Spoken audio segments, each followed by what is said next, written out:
Welcome, everybody. We are working through a series on spiritual disciplines. It comes out of reading many books on the spiritual disciplines, but especially one called The Ruthless, Elimination of Hurry, which is spiritual disciplines just related to kind of slowing down and getting out of the chaos and hurry. But before we do that, by the way, Lux, who was staying up there, Lux, throw your hand up. Where is he? There he is. So Lux is running, and this is not an official anything. We're just letting you know. I'm not telling you who to vote for. Yeah, but Lux here, we're just making you aware. We are unpolitical here. And yeah, that's against the law. We're just letting you know that Lux is running for the federal Green Party. Federal Green Party. I know we're going to have 2 elections in like a week, apparently. But one of them is federal. So Lux is running for the federal party. So I just want to let you know that. You can get yourself a pretty button for the cheap price of a $10,000 donation. I mean, not donation. You buy one. No. Anyway, so we'll let you know. But just pray for Lux. You get to know him, and you'd be like, hey, that's interesting. Find out. But also pray for him as he goes through this, because that's a big thing. So I just want to let you know about that. So we've been going through this, the Jesus way. We're going through spiritual disciplines. And the one today is a hard one. It's one where like the theology of it is just beauty. But the actual practical side of it is really hard.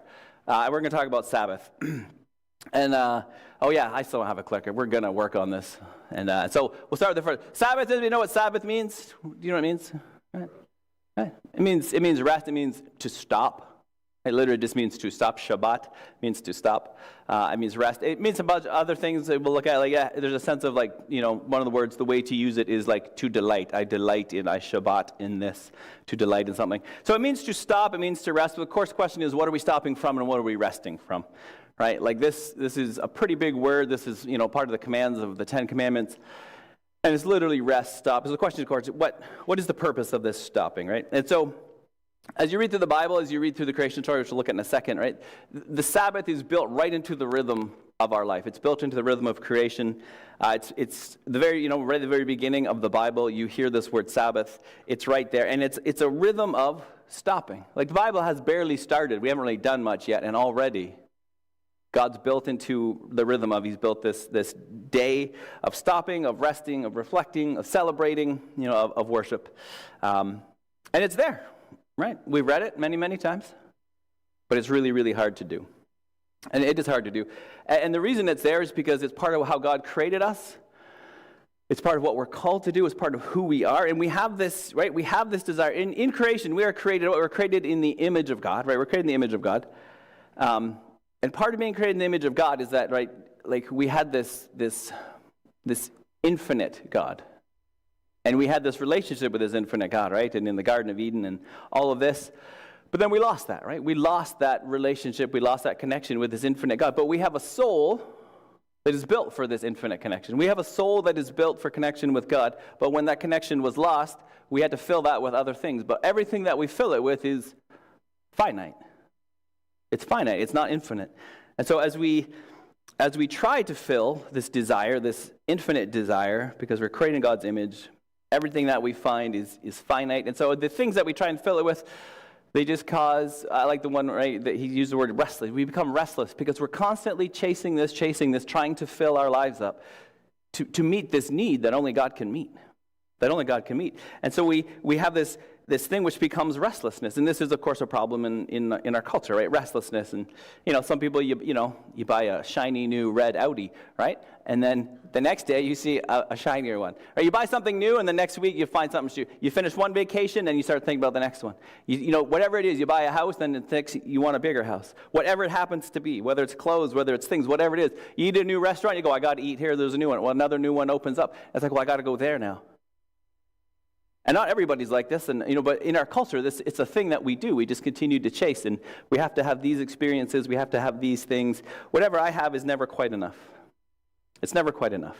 And there's just this sense of restlessness because these things will not fill us. Our house and our cars and good food and all these things. It's wonderful, all those things are, right? They will never do. And the big one, of course, is, right, our bank account. My bank account is never full enough, right? It's never full enough. It never will be full enough. Even if I was super rich, I would just want more, right? And they've done a whole study. I didn't have some of my notes. But the whole study, they figured out kind of where the end of happiness, where it starts and kind of begins, how much you need to make. It wasn't that much. It really wasn't that much. Right? You think, oh, it's probably like $1 million. No, it was like around $90,000. Basically, you had all your needs met, and you could kind of go from there. Everything after that was just extra. Right? We actually don't need that much to be happy. And again, this is kind of broad strokes of culture, but just as culture, it's just part of who we are. Now, Augustine, what do you say, Augustine or Augustine, real quick? Augustine. Right? I always call him Augustine, and other people call him Augustine, and now I feel like I've been wrong my whole life, but it doesn't matter. I'm going to call him, what did I call him? I forget now. Augustine, doesn't matter. What is his most famous saying, right? You may not know this is from him, but this is probably his most famous saying, right? He says what? He says, you made us for yourself. So then our hearts are restless until they find rest in you. This is probably his most famous saying. A lot of people have heard that. A lot of people quote that. May not know it's him. And this is true, right? Like you said, we were built for God. And we're restless until we find our rest in him, which even in this world, even with faith, is not complete. One day it will be complete. But even now, even as Christians, as much as we find rest in him, it's still not complete. And so take this restlessness that we have and add this into the kind of a cultural digital age. Again, we've talked about our phones and the way we're advertised to, and everybody's trying to get our attention literally all the time, right? They did a study. How many ads do you think you see in a day on average? Right? It's 4,000 a day. That's the average, right? You hear it, you see it, you don't even recognize most of them, right? Buses go by, things, TV, music, all these things. Right, whatever happens, they on average about 4, right? Eat this, drink this, go here, wear this, be this, don't be that, right? All these things. And you day after day. And you think, oh, advertising doesn't work on me. Eventually it does wear you down, right? Because even when you're scrolling, you're like, that's dumb. And about 2 weeks later, you're like, oh, that's actually pretty interesting. I should maybe look into that. Sometimes I've looked into things just because I'm so annoyed by the ad, right? You're like, oh, what is this stupid thing? I'm just going to look it up. And now I own 2 of them. No.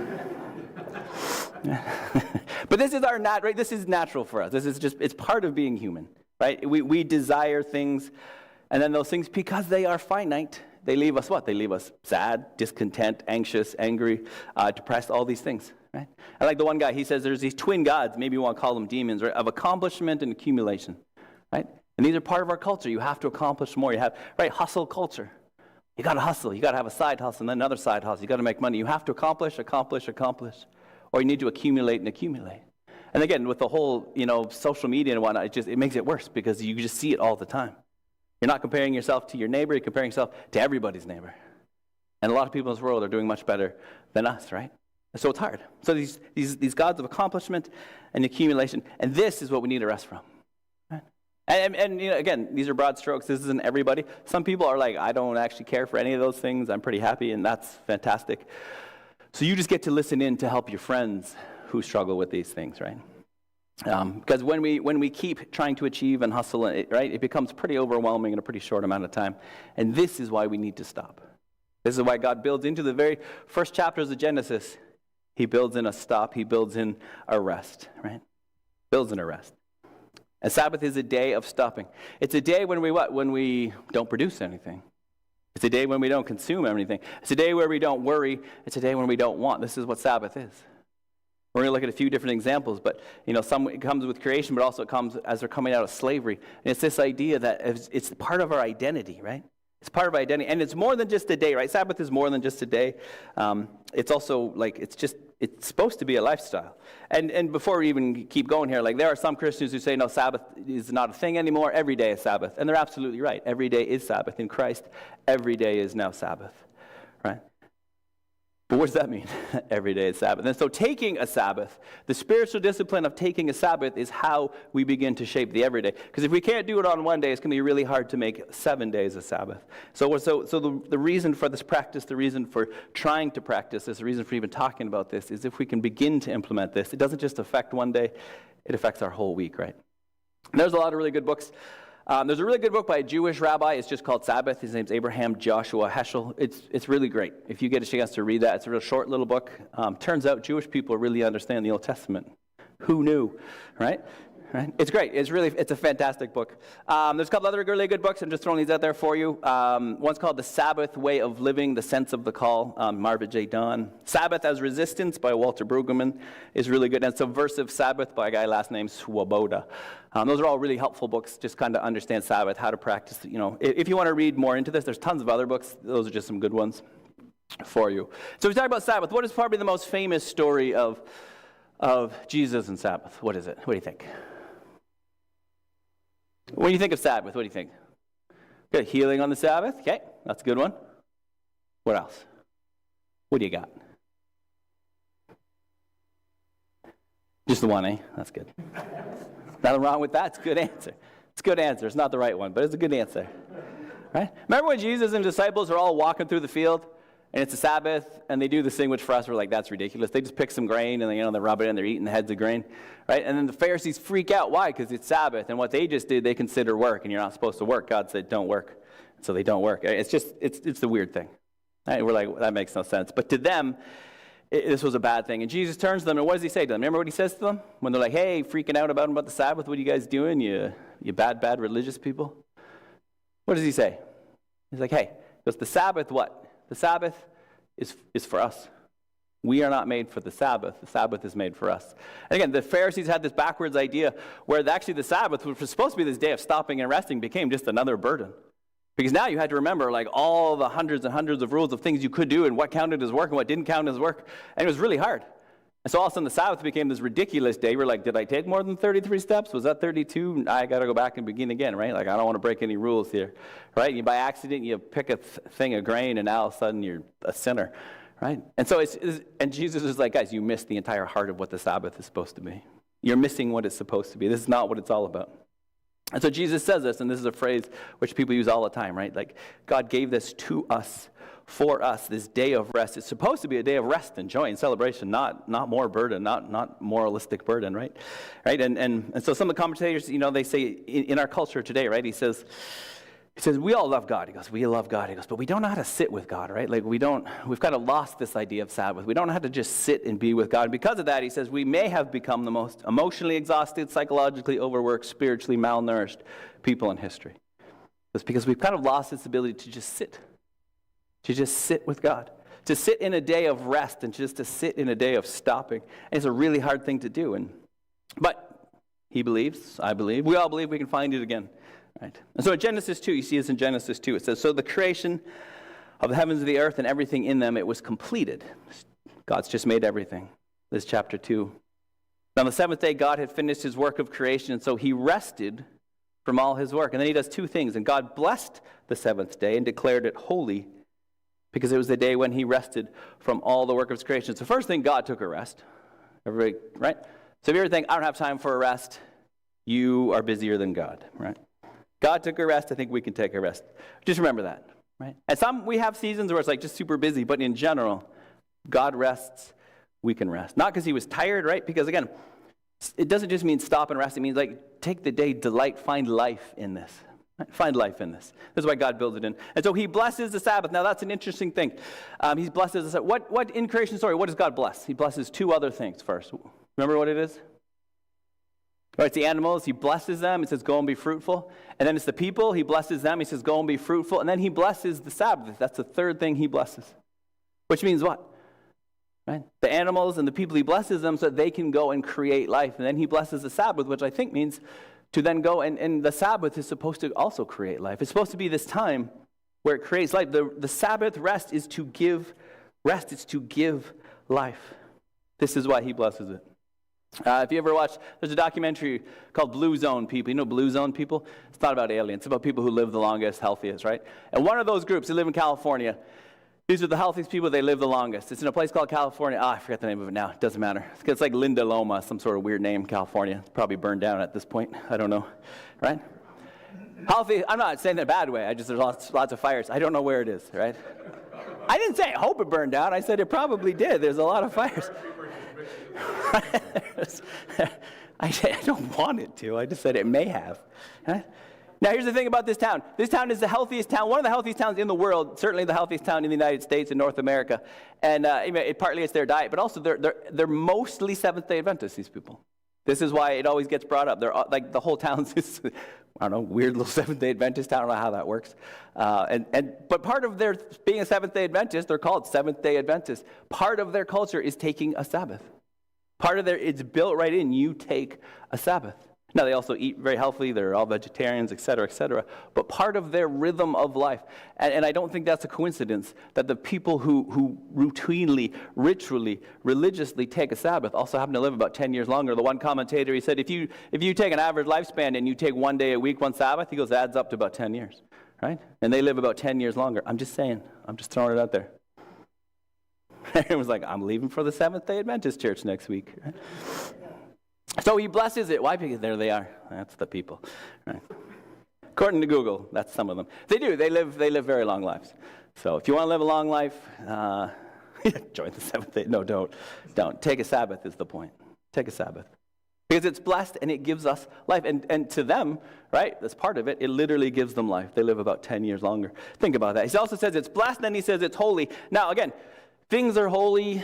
Places are holy. He says a day is holy. You go to a holy place to meet God. You go to, different idols because those are holy and those are your gods. But God says this day is holy. It's in this day that you meet with me, right? It's not go to a place but in this day, take this day, this blessed day which gives you life, which is also holy, and you meet me in this day. And in this day, we will communicate, and we will find each other, and we will rest together. And so he builds this in, this rhythm of life, right, of resting once a week, taking a rest, finding God, stopping what we're doing, all the busyness, and just sitting and being.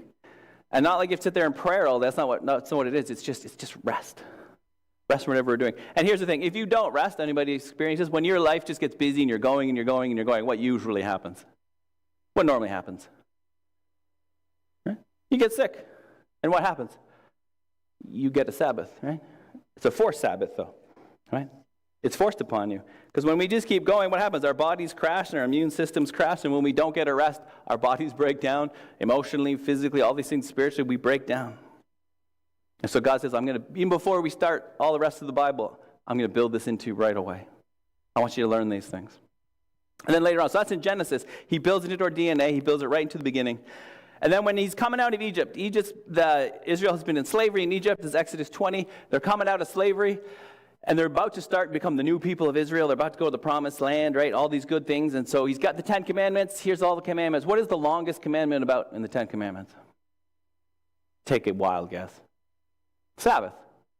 Of all of them, the longest one is about the Sabbath. It says, remember to observe the Sabbath day by keeping it holy. You have 6 days each week for ordinary work, but the seventh day is a Sabbath day of rest dedicated to the Lord your God. On that day, no one in your household may do any work. This includes you, your sons, your daughters, your male, your female servants, your livestock, any foreigners living among you. For in 6 days the Lord made the heavens, the earth, the sea, everything in them. But on the seventh day he rested. This is why the Lord blessed the Sabbath day and set it apart as holy. So they're about to find a new identity, to become a new people, and they just get reminded and say, listen, this is who we are. God did this for us. God did this for us. Let's remember. It says, remember to observe. Why? Because it's easy to forget. It's easy in the midst of life to just forget all of these things. And remember what? That life is a gift. And remember that God is good and that we have so many good things in our life. And sometimes we forget that. Sometimes life gets busy and we're hurried and we're rushed. And we don't take the time to just slow down and remember. Remember what? All of God's blessings in our life. The gift of life that he's given to us, right? So he says, remember to observe it, right? Because it's set apart to God. Set apart, right? This is a day dedicated to the Lord, right? It's not just a day off. He doesn't say just take a break and then go back to the craziness tomorrow. He says, but find rest from it, right? Remember to do this and dedicate it to the Lord, right? Like make this more than just a day off where you just, you just kind of sleep all day and, but like, and it's not just a day off from work, right? Because we can go, it's a day off from work, and then we just fill it with everything else we have to do. Right? That's the trouble. That's why Sabbath is really hard. Again, the theology of it, I love. The practical, actual nature of this is hard because when we get done our work, right, in some people's work, it comes home with you. And when you have your weekend, you're like, well, I need my weekend to get everything else done in my life. This is the only time I have. And weekends get filled up. And the part of this is not just a day off from, working for our bosses, but it's a day off from kind of just being productive in general, from doing anything, right? One of the best sermons I ever heard on Sabbath was by a guy named Rob Bell, and the first time I'd ever heard this, and he said, actually, he goes, just don't produce anything. Do things that are not productive. Because we have this drive in our life where I have to be productive. I have to be productive. I have to do something. It's got to be blah, blah, and he's like, the point of the Sabbath is that all of these things, I work hard during the 6 days to try and get those things done, so I have a day where I don't have to produce anything. Because as they're coming out of slavery, again, what do slaves do? They work every single day. They have to produce if they want to eat, if they want to survive. And so when they come into the new land and they're going to be the people of God, God tells Moses, he says, listen, take this day off. You don't have to produce anything. Like, that's such a wild idea when you work 24/7. That's such a wild idea. He says, rest, worship, right? Just like recognize the goodness of God. And God says, with all the manna and taking care of them, he goes, I'm going to take care of you. I want your identity to be rooted in the fact that you are no longer slaves.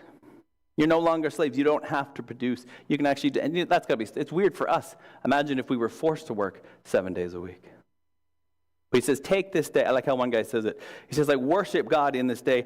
And it doesn't just mean like sit around and sing songs. He says, but like move your heart towards grateful recognition of God's reality and goodness. Right?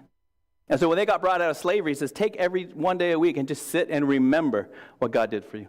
Remember that he took you out of slavery. And so, for them, whatever that meant, sitting around eating manna, I don't know, right? I don't really know what they did exactly for a Sabbath. I don't know what that looked like for them. But for us, it's just doing things that are not productive. The one guy, he says, just go have a lazy dinner with your friends. Right? Not a dinner where you have to meet and come up with ideas and it's like, we have to do this. No, he says, have a lazy dinner. Right? Take your time. Go for a walk on the beach. Obviously, he lives near a beach. He's not Canadian. It's one thing I hate about people who live in like California areas. We just go for a stroll on the beach. Swim in the ocean. I'm not bitter. I'm fine. I imagine one guy go tobogganing, throw some snowballs. Right? But do something that you enjoy. Do something that makes your heart happy. Do something that you recognize the goodness of the life that we have, right? Just the goodness of creation. Go outside, right? And this is what God does. He says he commands this for a reason. God rested, God delights. He goes, I want you to do the same thing. Now, 40 years later in Deuteronomy 5, again, Israel messed up. They didn't do so good. They've all died off. The next generation's there. And so Moses comes to them again. He says the same thing again. He says, observe the Sabbath day. Keep it holy as the Lord God you commanded you. Right? 6 days you labor. 7th day is rest. Same thing. Everybody in your household. Nobody. Remember, you were slaves in Egypt. That the Lord your God brought you out of there with a mighty hand and an outstretched arm. Therefore, the Lord your God has commanded you to observe the Sabbath day. He has to say, remember that, because they weren't slaves. This is the first generation who weren't slaves. Their parents were, their grandparents were, they were not. They were born into freedom. They're living this life. He says, remember what it was like for them. Remember what it's like to have to produce. Remember what it's like to work 24/7. And remember then to observe this day. Take this time, right? Because in Egypt, what happens? Why did Egypt make them work? Why did Egypt not have days off for their workers? Because they were the greatest empire around. And what do you do when you're the greatest empire? You make people work, and you just keep them working hard and harder and harder and harder. Why? That's how you get rich. That's how you get powerful. That's how you create the world's greatest empire. It's actually not that different today, is it? It's really not that different. Okay? Who owns most of the wealth? What percentage of it in the world? Like 40% of the wealth is owned by like 2% of the people. Who does almost all of the work? Right? It's like the bottom 70% of people. I don't know if my numbers add up, but right? If you look around the world, who works nonstop all the time, producing? Right? It's not us. We're the wealthy. I know in our culture maybe we're not that wealthy, but we're very wealthy. If you're sitting here today, right, we're stinking wealthy. Because there's people all over the world. Like they work in garment factories, they work in sweatshops. There's more slavery now than there was ever during like the period of slavery, a couple hundred years ago. There's actually more slavery now, all over the place, in construction, in factories, men, women, children, everybody. And they work. And why do they have to do that? So that other people can become richer and richer and more powerful and more powerful. Anybody who is super rich, just think of a few names. Maybe a few came up this week. I don't know. Right? Whoever is massively rich, people in the world who are massively rich, yeah, it's all on the backs of literal almost slavery. Oh, sure, they get paid something. Right? But it's not a good life. Like the boot of Egypt's empire, so many people in this world live under the boot of empire. They live under the boot and the pressure of this, right? And all of our vegetables, right? As we're about to find out, right? All of our vegetables and our fruit, who picks it, right? People who are maltreated, mistreated. This is how it works. The reason we get cheap things is because someone else is paying the price. That's just the way that our world works. Right? And so Walter Brueggemann, again, he says Sabbath, he says, is an act of resistance to globalism, to capitalism, to materialism. He says this is what Sabbath is. It's a day where we don't want anything, we don't consume anything. A day where we take rest. Right? And for them, it was fighting back against, for Israel, it was fighting back against this like Pharaoh, this idea that he instilled in them. You are slaves and you have to just work, work, work.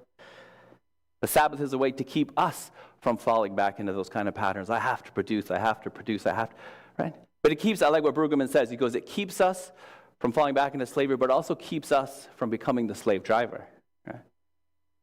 From forcing other people, right? So that, because again, as we rise to the top, is well, you need to produce. It's a day of saying, I have enough, I am enough, I don't need more. I don't need to do anything, I don't need to buy anything.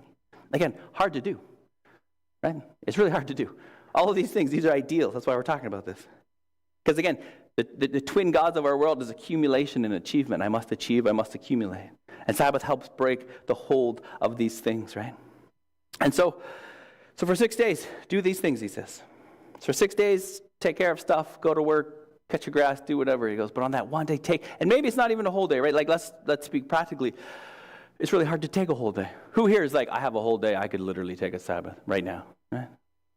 The teenagers are like, I do that every weekend. Right? It's really hard to do. It is hard to take a day and say, I'm going to be unproductive, because that is not how we're built. I'm going to take a day, and I know I have stuff to do, but I'm going to leave it for the next day. I'm going to take 24 hours. It's going to take 24 hours, and I'm going to rest from work. I'm going to rest from having to be productive in what the world tells me I need to do. I'm going to rest from having to accumulate anything. I'm going to enjoy this moment. I'm going to enjoy this present. I'm going to do things that move my heart towards appreciating God. That sounds amazing. I mean, that sounds so good. I've been thinking about this for a couple of weeks, and I'm like, I don't know how to do this.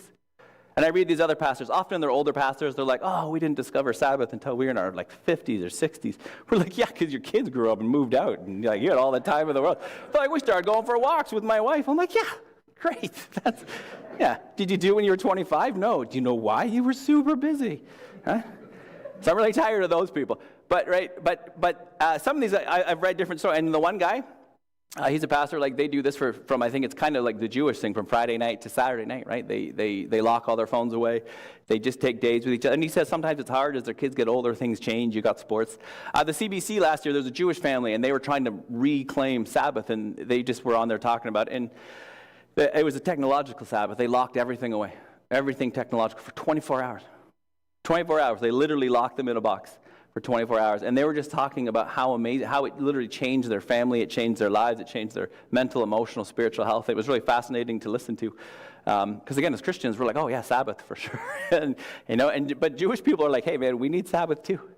We're looking at the Sabbath. And so there's things we can do, but it's really hard to do. How do we stop? How do we delight? How do we appreciate? How do we rest? How do we do that?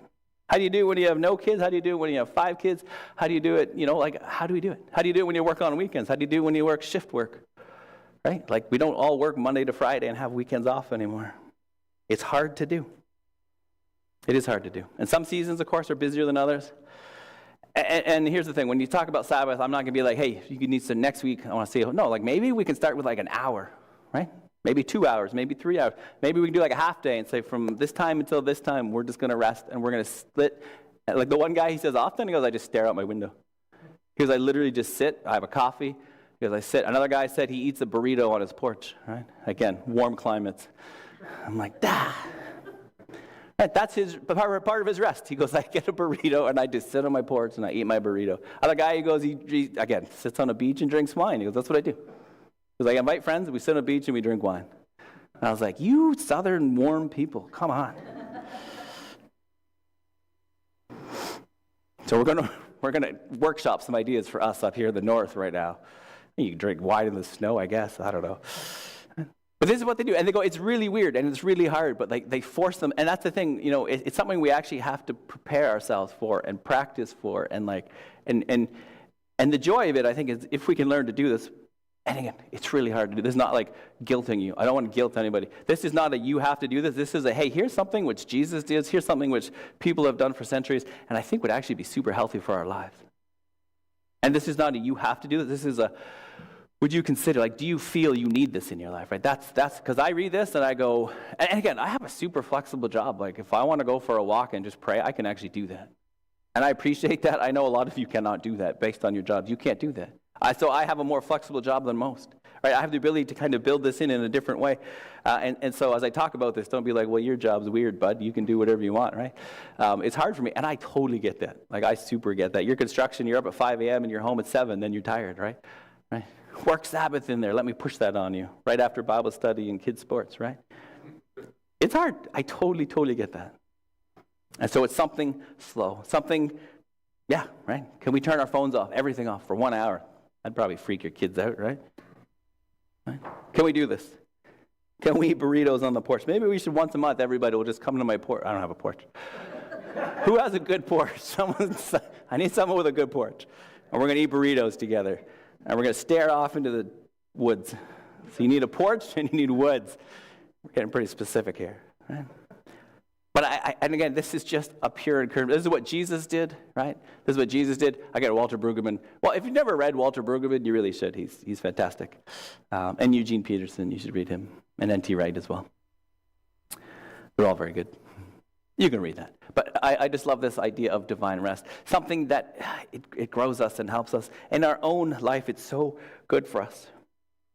And yes, God commands it, and yes, God builds it into us.